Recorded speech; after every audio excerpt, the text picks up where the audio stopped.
Yo!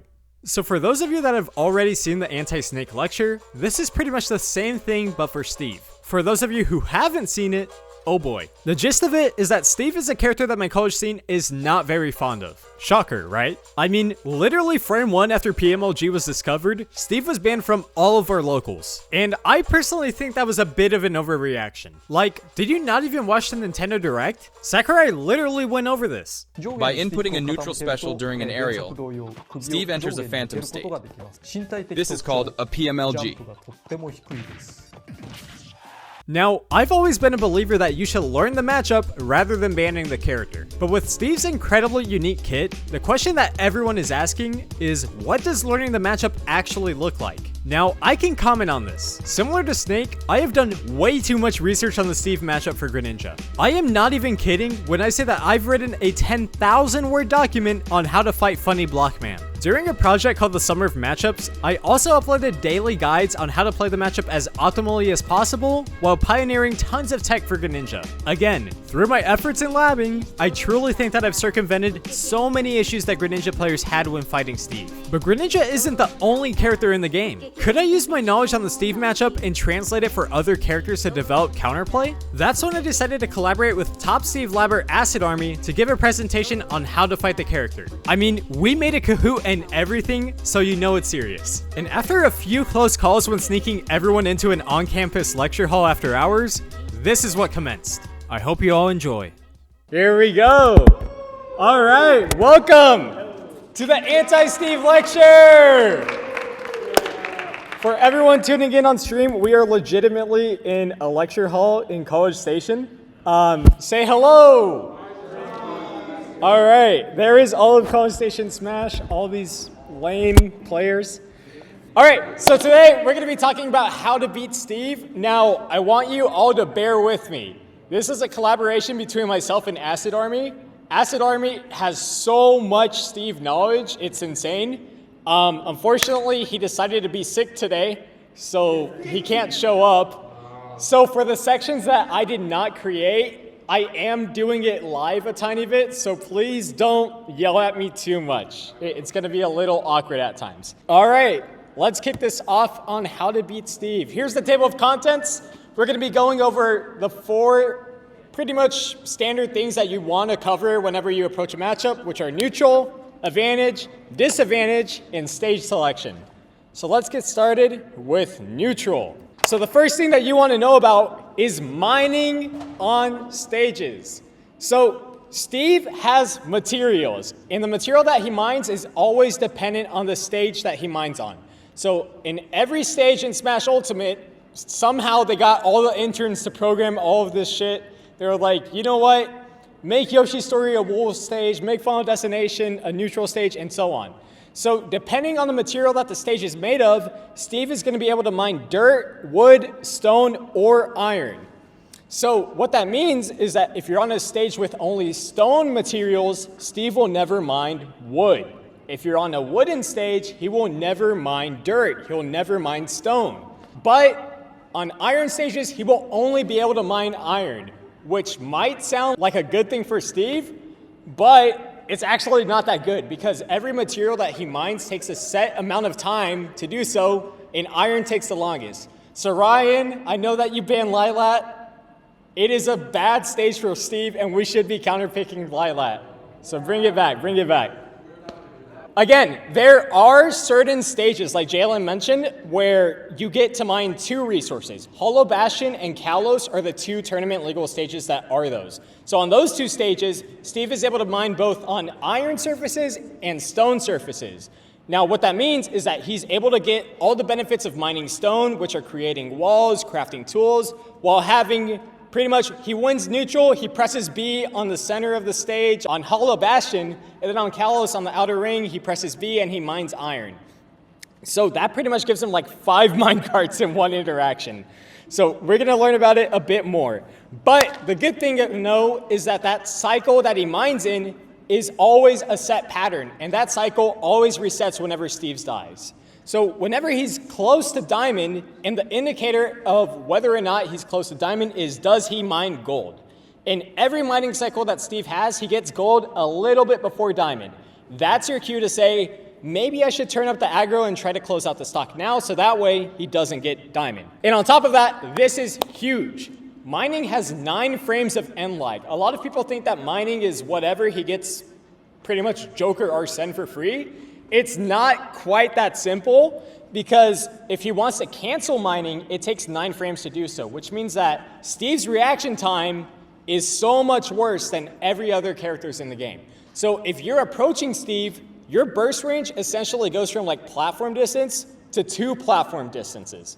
So Steve has to guess when to go into shield, when to panic minecart, when to build a wall, and so on. So please get into the habit of pressuring mining, because it's not as simple as he just stops and presses shield. And also pay attention to his defensive habits out of mining. Most commonly, these are minecart and shield. Minecart is very common when he's out of the corner, and knowing when he's gonna minecart gives you so many more opportunities to punish that minecart. So this is Steve's mining cycle. It's a little bit tricky to see because of how small it is, but as you can see, on dirt stages, he's never getting stone. On wood stages, never getting stone. Stone stages, never getting wood.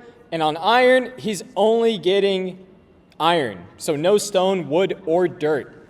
Now there are neutral stages. These are FD, battlefield, and small battlefield. And he's able to get a bunch of resources, so every resource in the game. But on top of that, you can see gold is gotten a tiny bit before diamond, gold a tiny bit before diamond, gold a tiny bit before diamond, and so on. So as I mentioned, it takes Steve a set amount of time to mine each resource. I put these together by hand. So if he's using a certain tool, it'll give him a multiplier. As you can see, wood is a 1-time speed multiplier, versus if he has diamond, it essentially cuts down his duration to get materials by 0.85. And with gold, it's 3/4. So you can see on wood surfaces, he gets materials pretty quickly. That allows him to build more walls. On stone surfaces, you might think that stone blocks are harder to break. He doesn't get as many materials because as opposed to this being 4 materials in 1 second, this is only about 3. So over time, that does build up, and it takes longer for him to get to diamond on stone and iron surfaces. Now, talking about resources, look at his inventory. This isn't Minecraft. You have inventory peek commands. You can look inside of his inventory and see what resources he has access to. And whenever Steve doesn't have resources, that can limit his options. If he doesn't have blocks, he can't build walls. If he doesn't have iron, he can't use minecart or anvil. And if he doesn't have gold, he doesn't have access to power minecart. This is your cue to up the pressure or play accordingly based on what he has access to.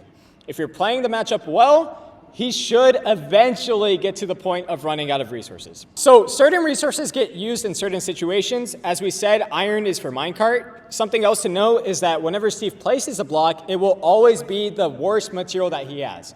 So whenever Steve starts a game, regardless of the stage that he's on, he always spawns with dirt. So that means that he can only build dirt walls at the beginning of the match. And if he tries crafting tools, it always uses his best item. It doesn't matter if he has a diamond and a ton of iron, he will never be able to craft iron tools whenever he has that diamond in his inventory. So Steve uses 1 iron for minecart, anvil, and down throw. And Steve will always respawn with at least 3 iron. What does that mean? Does Steve die with 2 iron and suddenly have 5? No, he will always go up to 3 iron whenever he respawns because, I don't know, Sakurai felt it. He needs it. Now, gold is only used for powering minecarts, but as soon as Steve mines gold, he'll be able to use 4 powered minecarts. And an indicator of this is whenever the gold bar in his inventory is flashing. So it's not, he mines gold once, he only gets 1 minecart, he gets 4 of those suckers. And rails use block materials, and Steve players almost never use minecart rails because it burns through their inventory like crazy. So what that means is that because this exists, if Steve uses minecart, it's usually going to be in the air where he can't build rails and just shoot it at you. Now on to crafting. So crafting table is huge, and not enough people recognize the importance of crafting table.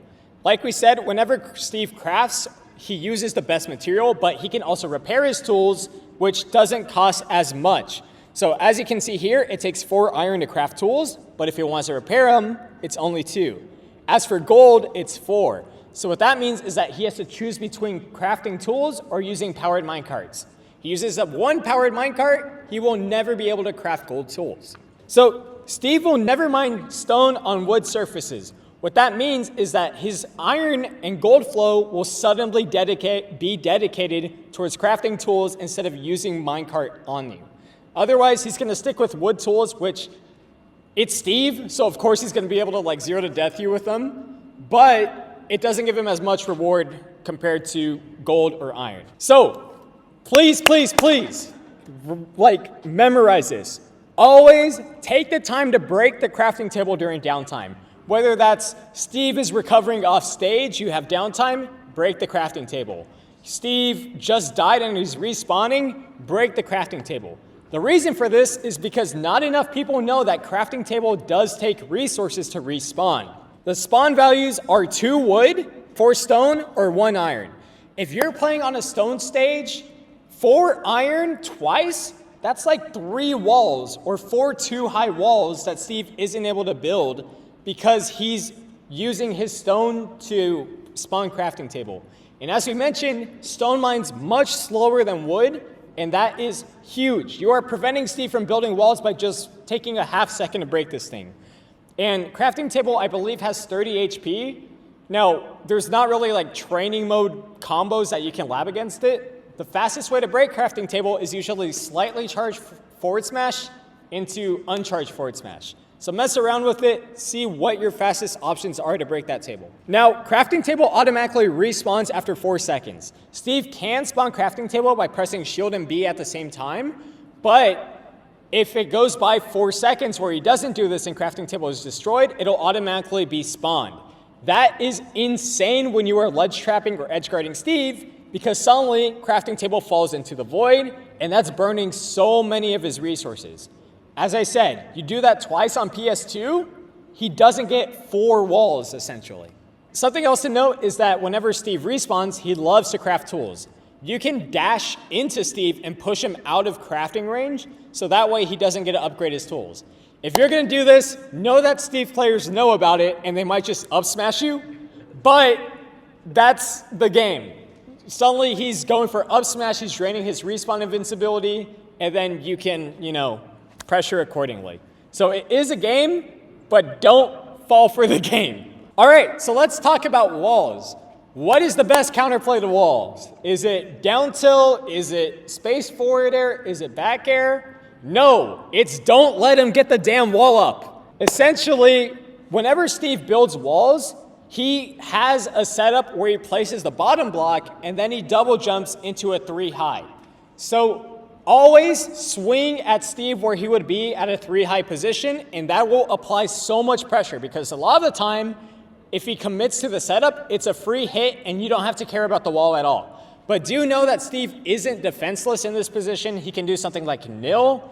It, at the very least, keeps him from building the wall for free. The same way you pressure mining, you want to pressure walls. At high percents, there's memes where it's like Steve has bad matchups until there's a wall behind him at 180. At high percents, Steve can build walls behind him in tech. Always be ready for a hasty option such as minecart and just play the interaction once more. If Steve happens to do a ceiling tech on a roof, that is incredibly laggy and you can frame trap him into a forward smash. The same way he likes to do back throw into forward smash, you can do that against Steve. And if you have a transcendent projectile, think Rob Laser, Greninja Water Shuriken, some other stuff, it can go through Steve and break that wall behind him, so that way that wall essentially doesn't matter. And something else is that Steve loves to put walls into a keyhole orientation. What this means is that there's a block at 1 high and 3 high, and there's a gap in the middle. Know that minecart is such a bait in this position. Steve loves to minecart through the hole. Just don't fall for it. Question up here? What if it's don't do the 3 high position setup, or like 2 high? So that's a good question. The thing is, at the very least, you're able to pressure him, and Steve's defensive options aren't the best in that position. So if you space a forward air, but he does do nil, if you're landing and he's above you, Steve has a massive blind spot after his shield, and sometimes he just can't get a punish. So at the very least, it pressures his option. But regardless of if he builds at 1 high or 2 high or 3 high, his jump height is so bad that swinging at that 3 high will essentially always win you that interaction if he commits to building. So let's talk about breaking walls. So every block in Smash Ultimate has HP, and that HP is dependent on the material that Steve uses to build it. As you can see up here, it takes 8 damage to break dirt, 12 to break wood, 16 for stone, and 20 for iron. Every character has a move that they want to use to break blocks. Now, this move that you use is very character dependent. I play Greninja, it's essentially almost always forward air. Now, there are lists that Steve players have made of the best moves for each character to break blocks, and you can look at them. But some of the common traits of those moves are that they're generally safe, they're disjointed, and they deal high damage to break the blocks. So some examples of that you can think of are Snake down tilt, Lucina forward air, or Wolf forward tilt. Now, you might think, I have a projectile. Can I just like break the block from the range? No, this game was programmed by interns. So what that means is that block has a circular hurt box, but it's a square. For some reason, they decided to make block's hurt box a circle instead of a square. And what that means is that a lot of the time, the block will just eat the projectile and it'll do nothing to it. So if you're gonna be breaking blocks, try to use safe, disjointed, high damaging moves. But also know that blocks stale moves. So what that means is that if you use a forward air to break block in one hit, in one interaction, the next time around, it might not break in one hit. Now, that's why I think that dirt is a trap. Dirt blocks are incredibly weak, and what that means is that if you're using your best move to break blocks, if I'm using Greninja forward air to break a dirt block, suddenly in one interaction, that forward air isn't gonna break wood blocks because it's stale. Recognize what your moves are and use your weaker ones to break dirt and don't fall for the dirt trap. And additionally, if you break Steve's block, you only need to break the bottom block. So many people fall into the trap of thinking there's a block at a too high position, I can't get through it. Look at Pyra right now, she's just walking through that shit. You can walk through 2 high blocks, only needing to break the bottom one. Is that every character? That is every character in the game. So let's talk about the wall RPS. Whenever Steve builds a wall, there's essentially a rock, paper, scissors scenario that goes on. Now, that rock, paper, scissors scenario is based on, do you break the wall? And does Steve try to counter you breaking the wall? So, like we said, one of the most amazing attributes whenever you're breaking walls with a move is, does this move have a disjoint? Is it safe? Those 2 points are important because the further away you are from Steve, the less likely he is to get a punish. We all know the common Steve bait, build a wall, charge forward smash. Suddenly, if you're spacing with your forward air, that forward smash isn't reaching you and you're able to pressure walls much better. And dependent on how far away Steve is from the wall, his punish is going to be a lot limited, and a lot of the time he just isn't going to be able to guarantee a punish. So essentially what the RPS boils down to is, do you break the wall while Steve is mining? Awesome, you get a pressure mining. But does Steve expect you to break that wall? Now he can charge a forward smash and hit you. Now, you add to that. Do you expect Steve to counter you? What you do is you bait it. So he charges forward smash, he breaks his own wall, and now you can hit him. But if he doesn't do that, you're playing this weird dance game where Steve just gets materials, which isn't the worst thing, but it is an interaction to be aware of. So this is essentially the core of neutral against Steve. It's playing this RPS. Now, you are also able to jump over walls, but this opens you up to Steve's anti-airing kit. Steve has some very, very good moves out of his mining that allows him to hit opponents in the air. Mainly his up tilt, which we know ladders, and his up smash, which kills. Now, as we mentioned, mining has lag. Whenever you jump, your character follows in an arc, and that allows him more time to react to the jump and prepare to anti-air. This can be punished by Steve's up tilt or up smash, but if you double jump, you can bait out an up smash and land safely to punish him, or jump safely from the up tilt and then, apply pressure. So jumping over walls is an option, but it's more encouraged if you have a high jump. Think Greninja, Zero Suit Samus, Falco, Bayonetta, some of those high jumpers. Steve has the worst jump height in the game, meaning that a lot of the time he isn't able to challenge you whenever you jump, and you're killing him. So if you do initiate a jump, make sure that you do it from a safe distance, otherwise he can catch you on your startup if you jump from too close up to the wall. And whenever you respawn, always take that opportunity to interact. So many people drain their respawn invincibility to, break the walls. You're free. You don't have to worry about his anti-air. You can just jump over the wall and then get an interaction that way. All right, everyone's favorite move, minecart. Pay attention to Steve's patterns whenever he's minecarting. There are so many common positions that he likes to minecart, and this is essentially his main move to relieve pressure. So, as we mentioned, it's very frequently used from the air in order to save resources and not build rails. Now, the thing about minecart is that it is always reactable. So many people think that you have to anticipate minecart. This thing is frame 19. You can react to minecart at the mid-range and be fine. And as we said, if he doesn't have iron, he doesn't have minecart. So pay attention to resources and you won't have to worry about the option. Now, for some reason, minecart has some very funky properties. Steve and the minecart have two separate hurt boxes.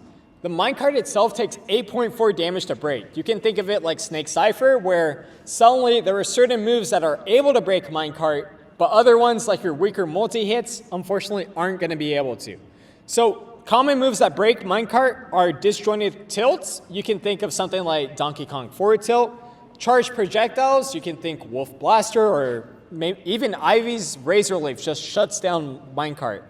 Or well-timed aerials, Greninja forward air, Lucina forward air, so on. Whenever you use projectiles, be careful because Steve can parry with minecart, where in the first 17 frames, there's an animation that plays of him getting into minecart, and that can absorb projectiles, and he can suddenly gold minecart into you on your end lag.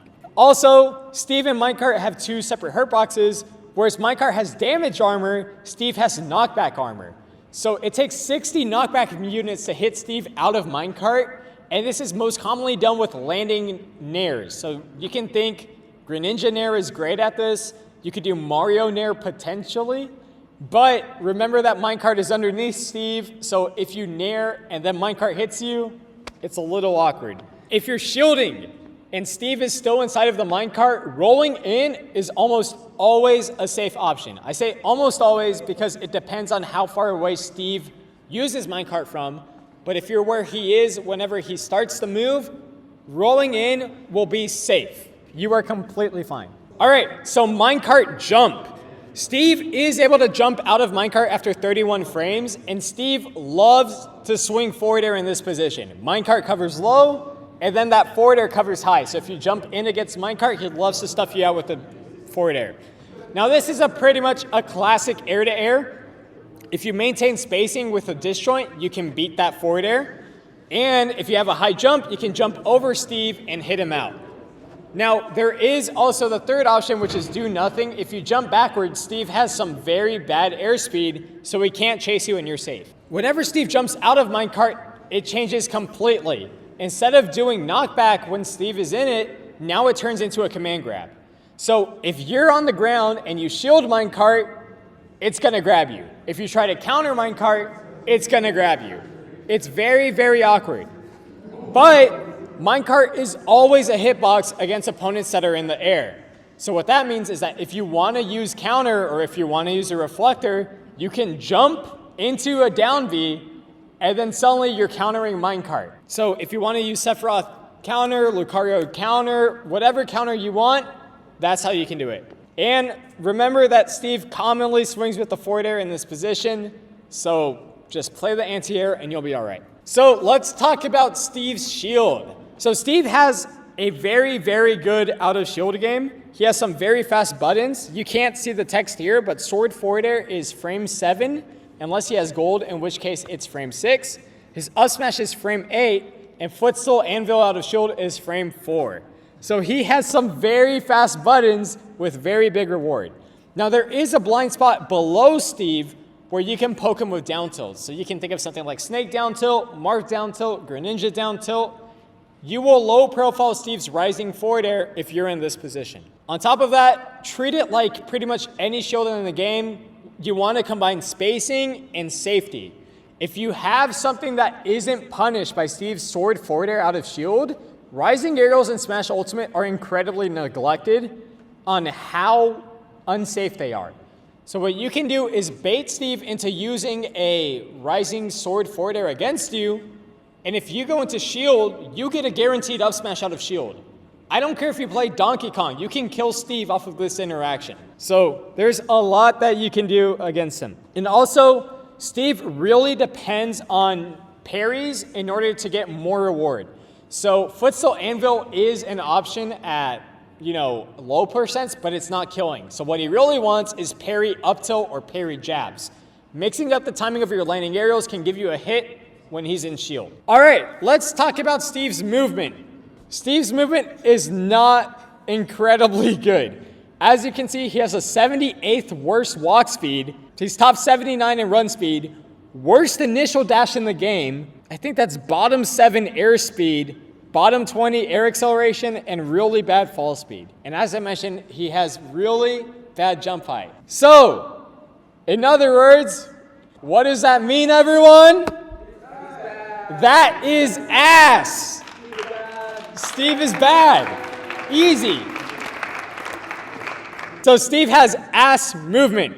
As we said, he is bottom 20 pretty much across the board. His percentile, bro, is awful. Like bottom 10% in multiple attributes. So let's talk about Steve's ass movement. What does this mean? This means that almost any character can maintain spacing against Steve. So you get to choose the range that you want to play at.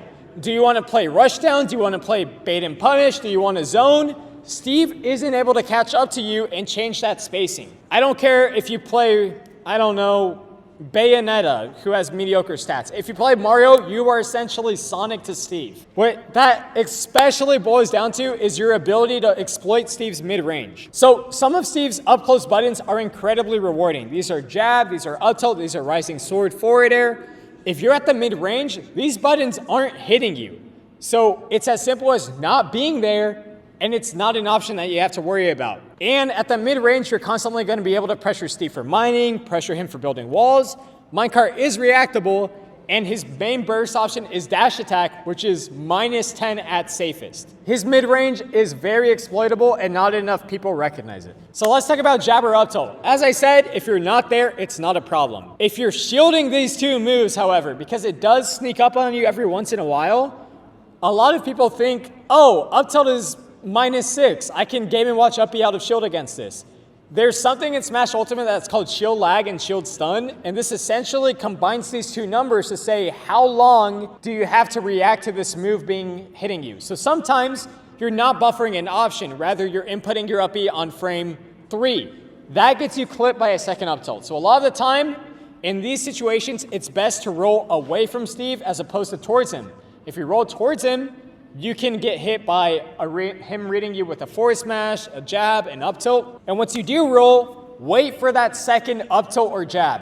Not only will that allow you to buffer your out of shield option, it'll also stale the attack so it's not as safe on shield. So Steve is able to hold the attack button to get up tilts or jabs out, and there is a gap in between hits if he's just mindlessly doing so. That can be an opening for you to pressure him with a dash attack or a forward air or so on. So Steve's forward air and back air. There's two main distinctions. Is he landing with it or is he rising with it? Steve uses these two very, very differently. If he lands with it, it's very commonly after he does a rising sword forward air. And it has 12 frames of landing lag, which is significant, so you can whiff punish with a dash attack, you can engage with a grab, or so on. But the safety on shield does depend on the material, so at safest, it is -6. But he also has rising forward air and rising back air. This is different from his sword forward air. This is where he uses the pickaxe to contest the airspace and punish jump-ins. This is kind of cracked, not necessarily because of the hitbox he puts out, but because of the fact that it auto-cancels, meaning that he has essentially no landing lag whenever he uses it. So whenever you're recognizing this option and wanting to pressure it, make sure that you adapt to Steve's option and don't just mindlessly dash attack his shield. If you pivot grab, if you have a good pivot grab like Luigi or Greninja or Bowser, you can outrange the landing aerial, or you can cover him going into shield afterwards from a safe distance. And high jumps can also win the air-to-air if you come from above Steve by jumping, again, from a safe distance. All right, that is neutral. I'm not gonna lie, my voice is kind of gone. 5-minute study break, run to the restroom, grab pizza. All right, let's do that. So at the beginning of the video, I mentioned that there were a few close calls before the lecture. While past me is getting his voice back, I think that this is a pretty good opportunity to tell you all the story of the College Station janitor incident. So while I was able to get a lecture hall for the presentation, we straight up were just not supposed to be there at all. Every Friday, our college scene hosts a local on campus that often goes until 10:30 p.m. Now, I happen to know of a building right across from the venue that has a door at the top of 3 flights of stairs that is always unlocked. And oftentimes, the lecture halls inside of the building are also unlocked. This is how I was able to secure the room for the anti-snake lecture. We all just finished up bracket and walked across campus at 10:30 p.m. without making a sound to not get caught. And since it worked out so well last time, I didn't see why we couldn't do the same thing for the Steve lecture. So this time around, I went to the lecture hall before the bracket finished to set up, and I immediately realized that the room that we were in last time was locked. So at this point, I'm like, shit, and I'm scrambling to find any room that's unlocked in the building, and there just so happens to be one downstairs. I'm like, okay, perfect, we'll just improvise, I'll update the Discord that we moved rooms, and everything will work out perfectly. So the thing about bracket getting out so late is that absolutely everyone is starving afterwards. I planned in advance and asked everyone to shoot me $5, so that way I could order pizza for the lecture. So as I'm going to set up in the room, I sent my buddies Drew and Kai to pick up the pizza. Now for context, Kai is a big Chinese dude, like easily 6 foot plus. While they're out picking up the pizza, everyone else managed to sneak into the lecture hall and we're just waiting for the food to arrive before we start the stream. Little did we know what was going on just outside of the lecture hall. So Drew and Kai managed to sneak into the building and apparently there was a janitor in the hallway and Kai has like 7 pizza boxes in his hand. And Kai sees the janitor and he's like, oh shit. So he tries hiding behind like a tiny trash can while trying to balance all 7 of the pizza boxes. And the janitor sees him and he's just like, what the fuck are you doing? And Kai has no idea what to say, so he just freezes up. And the janitor's just like, I'm not even gonna ask, just go do whatever the fuck y'all have to do. But this was not the only encounter that we had. There was another guy that just didn't get the memo that we switched rooms. Now, as a reminder, it's like 11 p.m. on a Friday night, and we are not supposed to be here at all. So I'm constantly reminding everyone, please be quiet, I do not want to get caught. So in the room that we switched to, I had my computer set up on the projector, and everyone could see my screen. So this guy that didn't get the memo texts me, and everyone can see him message me live saying, hey, I'm outside of the room, how do I get in? And then immediately, like frame 1, he goes, never mind, I'm in. And everyone sees us and they're just like, what? And he's an Australian Bowser player that just times everyone out. So we're just wondering, we're like, did he just up B out of shield the fucking door? Did he just charge forward smash in real life? So I shoot him the updated room info and there was like a solid 5 minutes of us wondering, how the fuck did he get in there? So eventually he shows up and we ask him, we're like, yo, how did you get into the room? It was locked. And then he just goes, oh, I just asked the janitor. And we're like, bro, we are on thin fucking ice. You're gonna get all 17 of us trespassed. But from there, we were completely chill. We even saw the janitor on our way out, said what up. And yeah. That was the College Station janitor incident. Hopefully you all enjoyed this story. Thanks for listening and enjoy the rest of the lecture. All right, so we're gonna talk about the Vantage State against Steve. Always be aware of where block is on stage. Block can be annoying, but it can also be good. Depending on where block is on the stage, it can either limit your ability to extend a combo or you can extend a combo off of it. We've all seen like compilations where it's like, oh, everyone knows about block 1, block 2, block 3. Little Mac 0 to deaths off of that, right? It's not quite the case, but be creative with blocks and recognize where they are on stage. Don't just autopilot your combos, and sometimes you'll be able to extend your strings. Something else to note about Steve, he has a very poor fall speed, which means that he often gets frame trapped very easily. So if you have one option that covers him jumping out, he can land after an air dodge, but it takes so long for him to fall to that position that you can frame trap him and cover the air dodge accordingly. Beyond that, it's nothing too fancy. He has a frame 3 air dodge and he has a frame 4 nair with regular materials or frame 3 with gold. You might ask, what about PMLG? I asked AcidArmy about this. He was like, Steve players are bad, don't worry about it. So yeah, don't worry about PMLG. Most of them don't do that. All right, so juggling. As we said, Steve's movement attributes are really bad. What does that mean in terms of juggling? He can't move horizontally, so he's constantly going to be directly above you, and he can't choose, am I going to go to the left or am I going to go to the right, unless he commits to a minecart or elytra to ledge, or both, in the case that he minecarts off stage and then elytras to ledge. So the main thing that you want to be concerned about when juggling is anvil. There are a lot of people that just autopilot up air against anvil and they'll get killed at like 40. Anvil has 20 frames of startup, making it completely reactable. And with all of Steve's moves, this includes down tilt, this includes jab, this includes forward air, he has a frame 1 indicator where he holds that tool in his hand. So if you look for Steve just shifting animations, if he's holding anvil as an item, that's how you know it's about to come out. So if you're going to challenge anvil, as I said, be careful about using your up air because anvil is very strong and it will always beat out up airs for the most part. It's not like Pac-Man's hydrant where you can up air through it and then hit Steve. If you're going to challenge anvil, doing so from the sides where it doesn't fall on top of you is probably your best way to do so. So challenging it with a back air or a forward air is a good way to hit Steve. And if you read it, counters and reflectors are really solid options because Steve uses anvil from high up already. I've seen him die to like reflected anvil at 50% from Fox. So you can get away with a lot of stuff. Now, as I said, keep your resources in mind. If Steve doesn't have iron, he doesn't have anvil. And on top of that, once anvil lands, Steve cannot use anvil again for 90 frames. So if he drops an anvil once, now you can say, hey, he doesn't have this for a second and a half. Let me just run up and up air because there's no risk to it. So edge guarding, as we said, his movement, it is ass.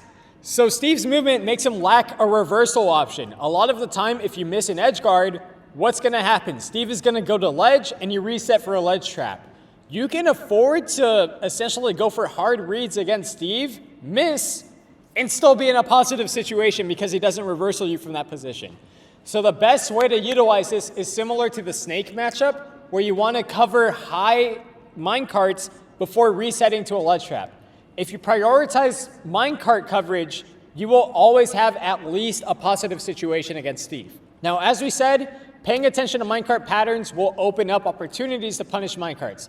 So if you see him minecarting at the top right corner of PS2, maybe you can align a forward air. And if Steve stays in minecart, you can scrub Pyra and Mithra, dash back, forward smash him, and kill him. So let's talk about elytra. So a lot of people see elytra and they think of Brawl Meta Knight. Why did they give this to this character for $5.99? Elytra has a large amount of control and Steve is able to mix up his recovery super well. He can go all the way under the stage and back. Because of the amount of mix-up that elytra has, it's a lot easier to hit the 23 frames of startup than it is to guess where he's going to be whenever he uses elytra. So if you're in a position to hit him out of startup, by all means do it.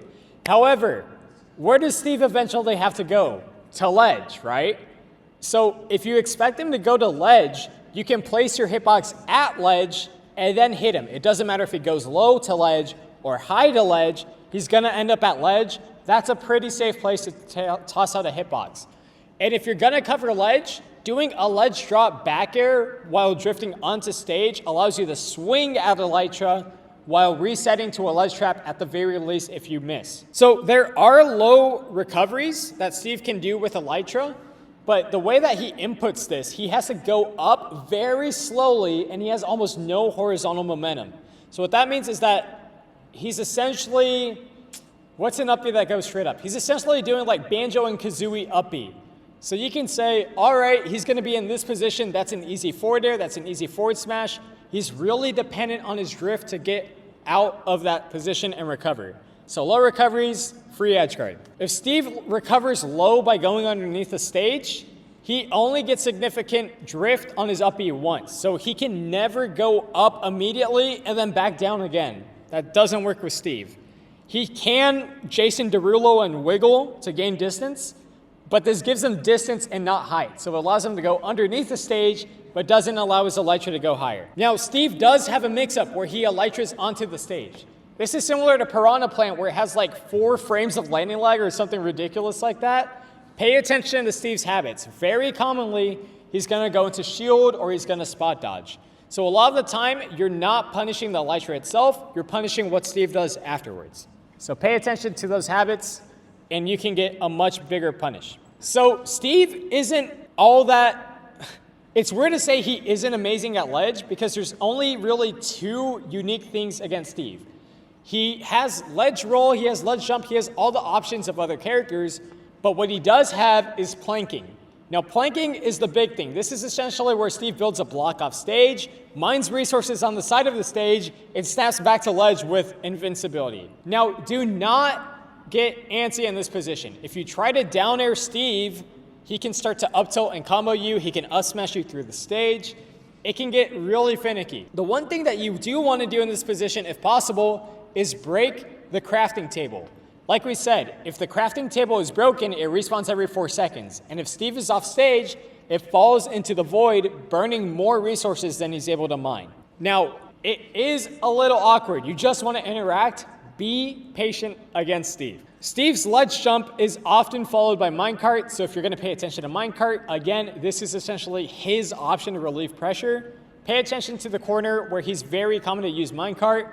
Other options whenever he gets off of ledge are dash attack and roll. What this means is that if you stay grounded, you can just react to an input and forward tilt with proper spacing. Jump is usually followed by minecart, so you can cover pretty much everything by just staying grounded and playing reactionary. Pay attention to his habits and maintain the mid range. Remember, you don't want to scrap against Steve. If you're scrapping at ledge, you're scrapping still and you're throwing away your advantage. All right, cool. So disadvantage. By the way, something fun is like I wanted to use this template for this presentation. I Googled Minecraft slides. They gave me dig and build instead of Minecraft.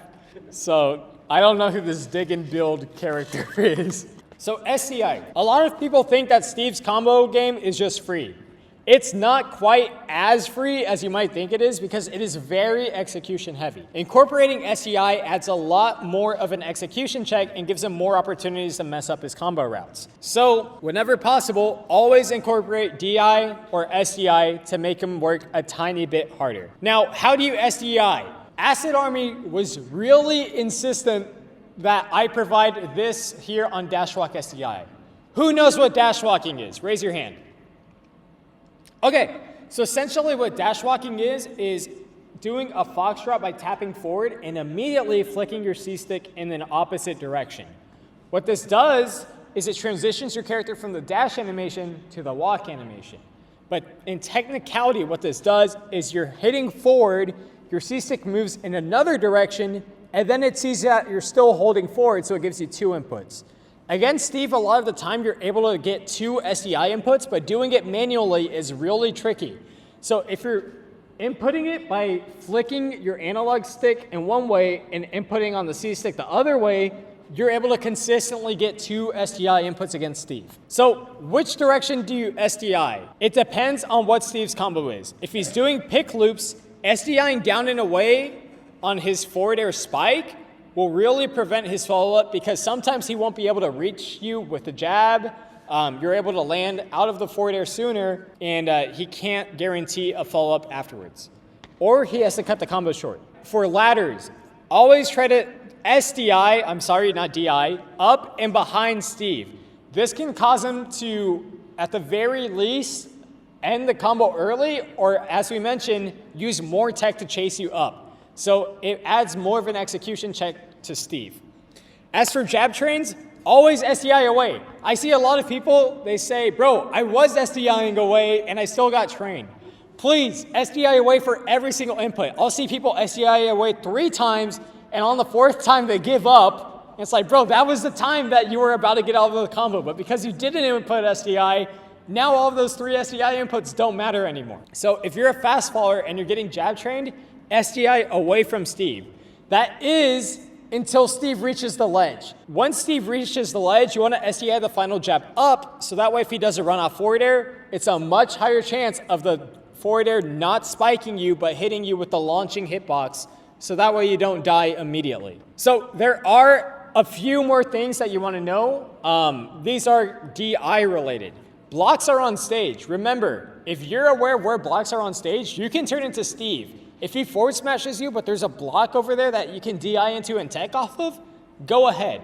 But know that teching off of blocks isn't always the solution, because a lot of the time, if you're sandwiched between blocks and Steve, suddenly you're not in a position to exploit the mid-range, versus if you don't tech off of a block, you can get launched away from Steve and land in a position where he can't chase you. As for forward smash, it's a little bit weird. It's kind of like Diddy Kong's forward smash. You want to DI down and in at the center stage, not just in, or else you'll die off of the top blast zone. As for forward air, you want to be able to tech roll to avoid him getting forward air into up smash. This is kind of a scrub combo that Steves just get a lot of the time. And a lot of people just tech and they get up smashed anyways. Adding a roll adds a bit of a 50-50 to it. He can cover it, but at the very least, you're not giving him the combo for free. Anvil, DI down and away. It is ridiculous how much longer you live Anvil for. It's something like 20% longer that you live Anvil by DIing down and away. I see so many people just DI away, down and away, please. As for minecart, there is a little bit of a mix-up. If you're at a low percent, what you can do is mash a tiny bit, and he'll see the mash animation, and then don't mash. And in that position, he might go for a follow-up where if you were to mash out early, and then he'll be able to follow up and get a punish. But if you don't mash out early, suddenly you're far away from Steve and you pop out of minecart for free. It's a mix-up again, but that shows that you know the matchup, and it adds a tiny bit more execution on Steve's end. Against power minecart, always mash as hard as you can immediately, and that prevents Steve from getting, run off fair spikes or up smash. All right, landing. Like I said, that is ass. Steve cannot chase landings because he has such poor airspeed. So what does landing boil down to? Literally that bullet point. Don't land on top of Steve, and you don't get hit.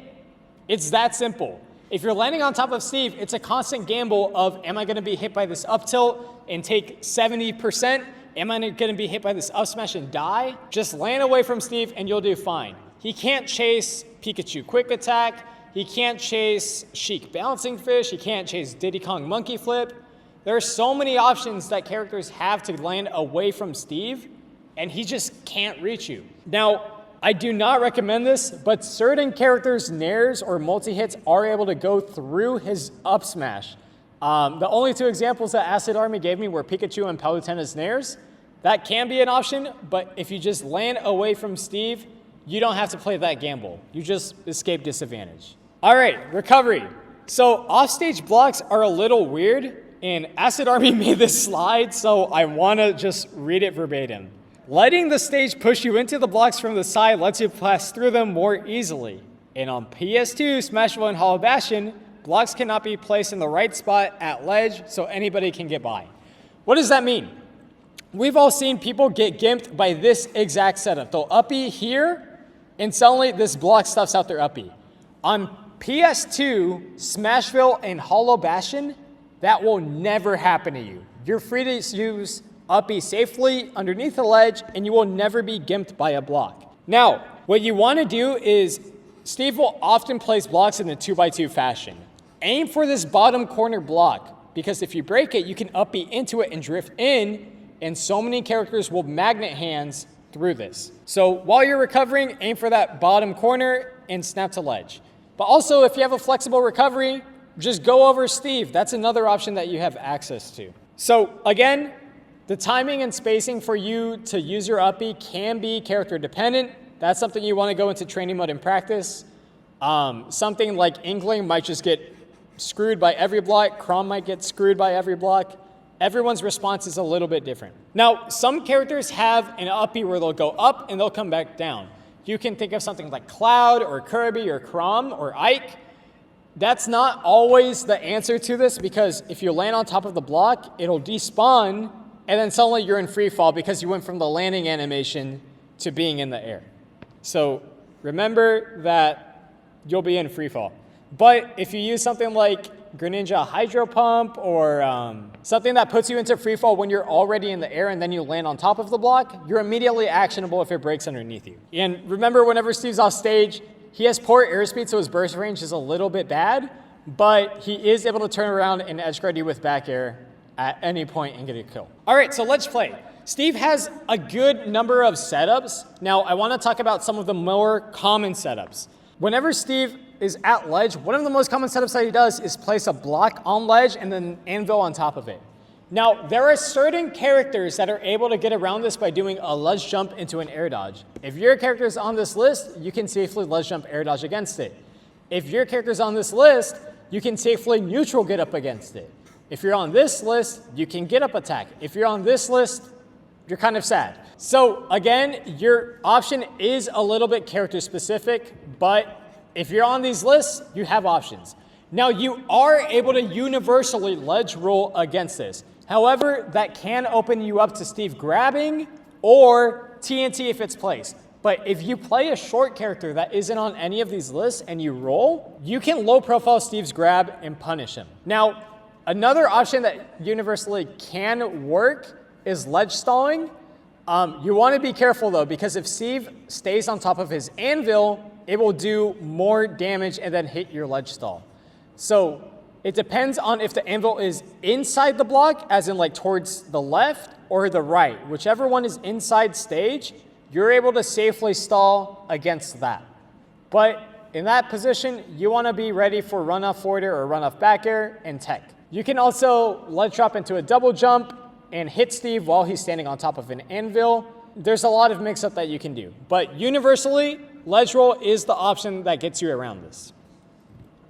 For ledge stalling, I guess for certain characters that have bad ledge hangs, does anvil hit your ledge hang? Every character's ledge hang gets hit by anvil. But is it always a strong hitbox? If Steve, so the difference between the strong and weak hitbox of anvil is whether or not Steve is standing on top of it. So if Steve's standing on top, that's pretty scary. But also, every character gets hit by anvil coming down. Yeah, that's why I said you want to pay attention on if anvil is inside of the block, because if it's inside, then it doesn't hit your ledge hang. Okay. But on top of that, something I forgot to mention is roll boosting off of anvil. What you can do is if anvil is on the inside of the block, you can neutral get up, dash into it, and then roll, and you'll suddenly be at center stage because you'll add that momentum to your roll and boost. So TNT is a ledge trapping option that Steve has. Nobody knows how to play around this. Get up attack gets you around TNT every time. What this does is it'll activate the pressure plate and it'll explode TNT while you're in iframes, hitting Steve off of ledge. Do that. Don't neutral get up into shield, because if you stand on the pressure plate and you're in shield, suddenly Steve can set up for a shield break. Now, the scary thing that Steve loves to do is on small battlefield and battlefield, Steve can use platforms into an up tilt setup. Now, whenever you're recovering, you want to be proactive. Very, very many projectiles will be able to just be tossed out very non-committally and deactivate the TNT. On top of that, this setup does not hit your ledge stall. You can ledge jump air dodge to bait out the TNT because Steve is often looking to react to ground to get up options. And ledge drop into a regrab can also bait it out. Don't neutral get up into shield, because if he activates the TNT, he can forward smash and break you. And out of the corner, Steve always wants back air, so be patient and don't give him that back air. Stages. I'm not gonna lie, I didn't have time to put everything on here. So these are some of Steve's mining cycles whenever he's on stages. So the wood stages are Smashville Town and Yoshi Story, bring it back. Stone stages are Hollow Bastion, anywhere on the stage that's white, which is essentially not the middle. Kalos, which is all of the stage except for the outer ring, and all of PS2. Iron stages are As We See, and neutral stages, as I mentioned, Battlefield, Small Battlefield, and Final Destination. So there is an argument that Steve's best stage is Hollow Bastion. AcidArmy will probably debate me on this the whole day. The reason Hollow Bastion is so good for Steve is because he gets stone, and as we mentioned, he has that entire surface to mine iron. So if he wins one neutral interaction, he can press B on the middle of stage and suddenly he has 5 minecarts. Unless your character is particularly good on Hollow Bastion, which honestly I can't really think of one, be very cautious about taking Steve to this stage. Beyond that, it's kind of personal preference. But yeah, with all that, I want to open up the floor for any questions that I might be able to answer. And if not, we'll get to the Kahoot. Are there any questions? Yeah. But picking a stages is better to prioritize what materials you would get out of the stage, or like Yeah. So, if I'm honest, it's Steve's stage selection is some of the most dynamic out of any character in the game. So, materials do play a big factor. So, for example, I play Greninja. My best stage, as everyone bans against me and knows, is FD. Against Steve, I will mostly prioritize Town over FD, and the reason for that is because I know on Town he only gets wood tools, and any of his iron or gold that he gets is invested into tools and not minecart. Versus on FD, it's not quite the same, where he has access to every resource in the game. Question up here? FD variants turn it into neutral or the same mining cycle? FD has neutral terrain. What about like the variant, like the Omega variants of stages? They do as well. The only thing is that there are like cosmetic differences, like on the Ice Climber stage he gets ice blocks, and on Yoshi's he gets wool. So it's just appearance, not like mining cycles change with them? It is appearance, except the game is programmed by interns, and you'll sometimes just phase through ice and wool. All right, cool. In that case, everyone get your phones out. It's time for Kahoot. The Anti-Steve Lecture Kahoot. Which resource is an indicator of how close Steve is to mining diamond? Is it stone, iron, gold, or redstone?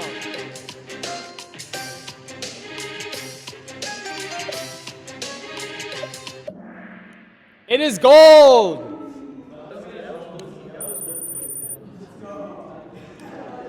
Crag is top tier. True or false? Steve will be able to mine stone on Smashville.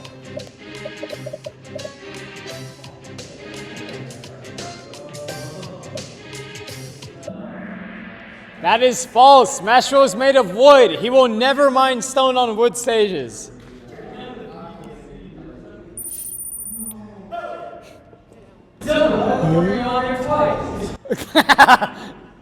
Bro's botting. Steve's mining cycle is based on the tool that he's using, the surface that he's mining on, the materials he already has, or RNG. The surface.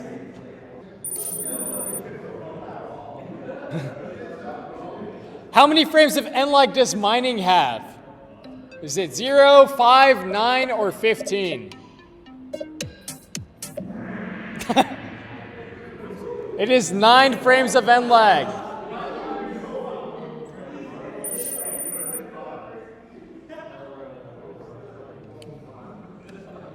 How much stone does it take for Steve to respawn crafting table?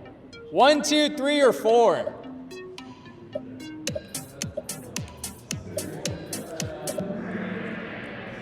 It takes 4 stone. That's a lot.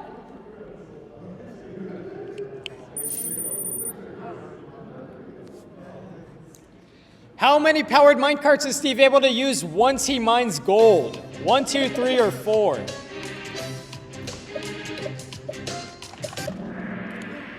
Bro, where were you the lecture?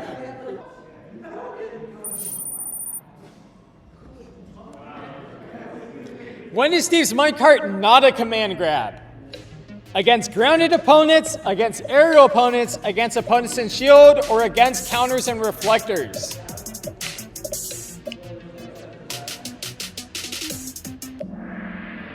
Against aerial opponents. Counter reflector in the air. In the air. So you have to jump and then use a counter or a reflector.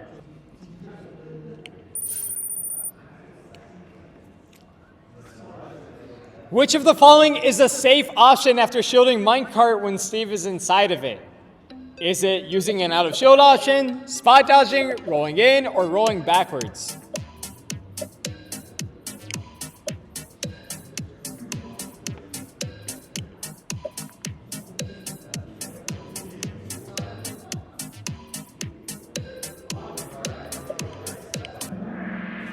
It is rolling in. If you use an out of shield option, he can down air you or you get grabbed. Spot dodging, you get down air. To rolling backwards, you get hit by the minecart.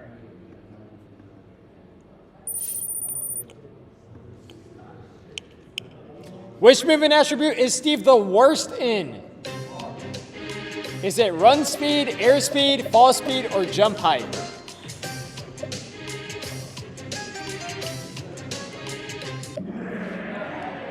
It is jump height.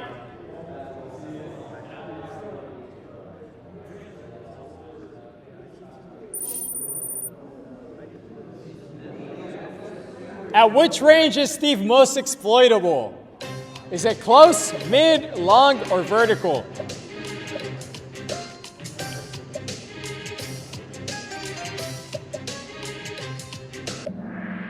It is mid-range, where you're constantly able to pressure minecart, walls, mitigate forward airs, react to minecarts.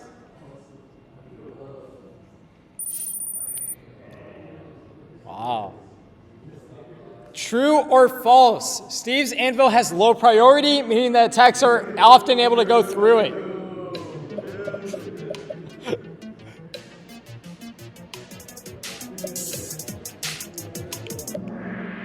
That is not true, one person. That is false.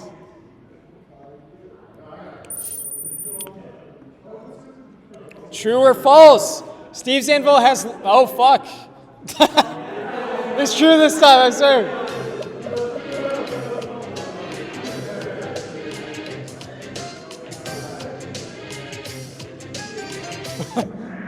That is false.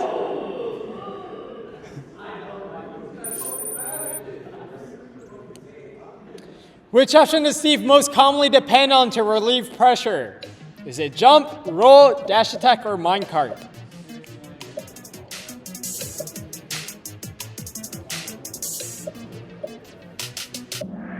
It is minecart. Being ledge trapped, minecart. Recovering, minecart. Trying to land, minecart.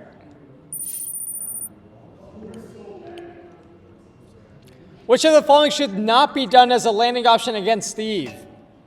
Landing directly above him, retreating to a platform, going to ledge, or landing away from Steve?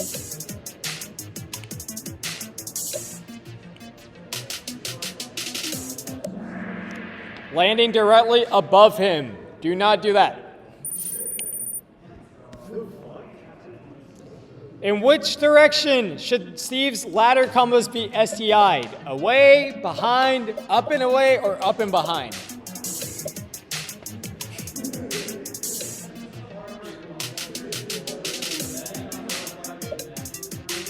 Oh. Up and behind, Steve. Really? Wow.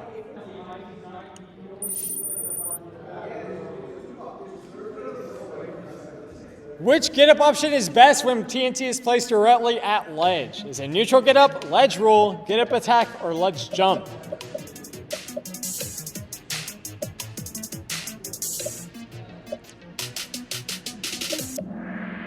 It is get-up attack.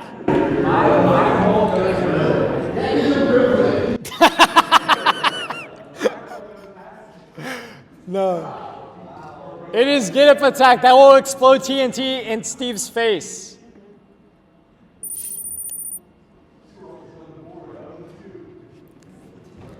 What is proper DI for Steve's anvil? Away, in, down and away, or down and in?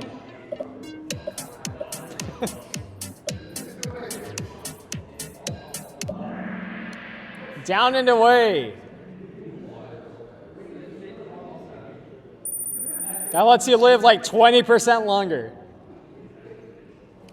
On which stage can characters safely snap to ledge through blocks? Smashville, Final Destination, Battlefield, or Small Battlefield?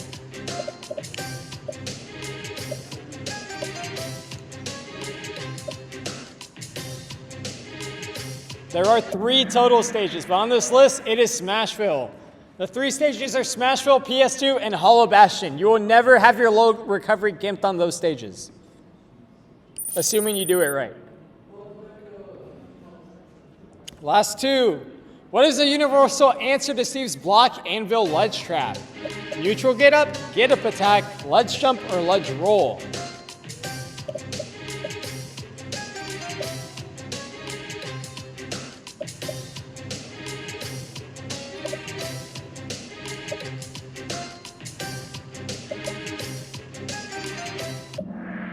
Ledge roll.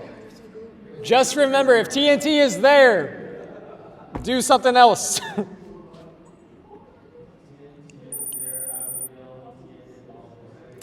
Last question of the Kahoot.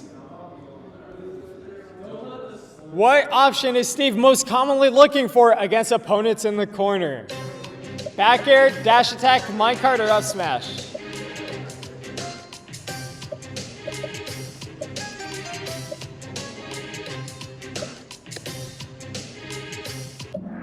Steve is looking for a back air. Now, for the grand reveal. Dot, dot, dot. Who is that? Bella. Oh. Oh. Yeah. Is that you, Drew? Who is Bella? Congrats. Who is the triple dot?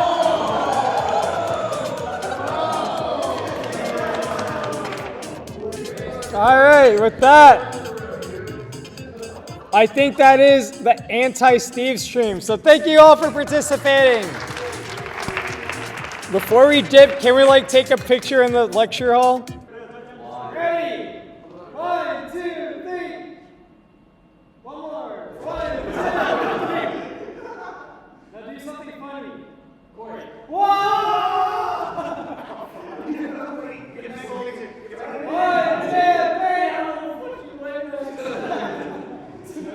Thank you all for attending.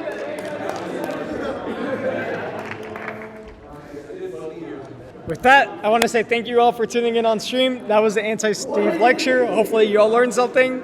Have a great rest of your night, everyone. Bye-bye.